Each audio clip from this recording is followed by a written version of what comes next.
बवाना तब्दीली सरकार भी शरीफों के नक्शे कदम पर। रमजान शुगर मिल की इंतजामिया से किसानों के 95 करोड़ रुपए न दिलवा सकी। बवाना से हमारे नुमाइंदे उमर वकार ऐवान की रिपोर्ट के मुताबिक इन ख्यालात का इजहार जमात इस्लामी जिला चिन्योट के अमीर चौधरी मोहम्मद इस्लाम, साबिक अमीर मियां अब्दुल कयूम हंजरा और दीगर ने बवाना में प्रेस कॉन्फ्रेंस से खिताब करते हुए किया। उनका कहना था कि रमजान शुगर मिल की बदमाशी देखने से ताल्लुक रखती है। अभी तक दिसंबर 2018 की अदायगियां नहीं की गईं। चौधरी इस्लाम का कहना था कि 35 साल शरीफों की हुकूमत रही, डंडे के जोर पर किसानों का इस्तेहसाल किया गया।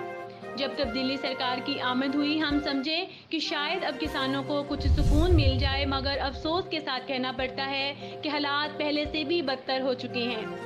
साबिक अमीर जमात इस्लामी चिन्योट मियां अब्दुल कयूम हंजरा का कहना था कि रमजान शुगर मिल इंतजामिया किसानों का इस्तेहसाल कर रही है।